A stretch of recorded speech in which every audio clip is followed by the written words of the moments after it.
جہاں پر اللہ سبحانہ و تعالیٰ اور اللہ کے رسول صلی اللہ علیہ وسلم کا قول آ جائے، ان کی تعلیمات آ جائے، وہاں پہ ہماری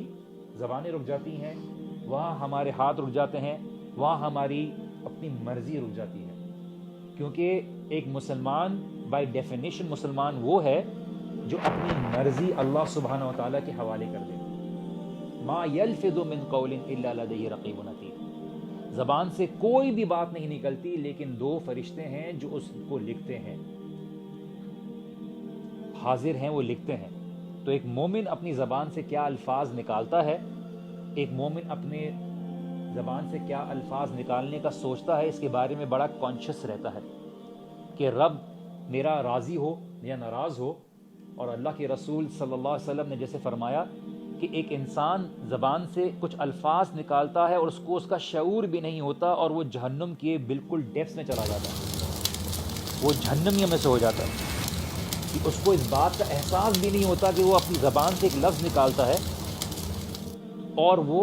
شاید کسی کو ہنسانے کے لیے کہتا ہے یا کسی کو خوش کرنے کے لیے کہتا ہے، لیکن اس کی اللہ سبحانہ تعالیٰ کی ناراضگی کا ایسا حقدار بن جاتا ہے کہ جہنم کی گہرائیوں میں گر جاتا ہے.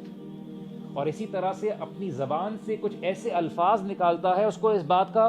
کی ریئلائزیشن بھی نہیں ہوتی، احساس بھی نہیں ہوتا، لیکن اللہ سبحانہ تعالیٰ اس کے درجات بلند کر دیتے ہیں جنت میں.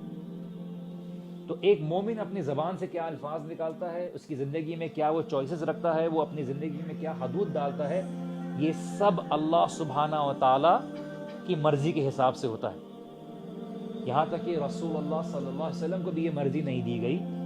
کہ وہ اللہ سبحانہ و تعالیٰ کی شریعت کے معاملے میں اپنی چاہت کا میں کوئی اضافہ کریں. اسی لیے اللہ سبحانہ و تعالیٰ نے واضح طور پر قرآن میں رسول اللہ صلی اللہ علیہ وسلم کے ذریعے ہمیں بتا دیا کہ اگر آپ نے اپنی طرف سے کوئی ایک بات کا بھی اضافہ کیا تو ہم آپ کو سیدھے ہاتھ سے پکڑ کے آپ کی شہریں تک کاٹ دیں گے اور آپ کو کوئی بچانے والا نہیں ہوگا. اللہ کے رسول صلی اللہ علیہ وسلم کبھی کرنے والے نہیں ہیں، لیکن یہ ہمیں بتانے کے لیے کہ اللہ کے رسول اور انبیاء بھی اللہ کی اس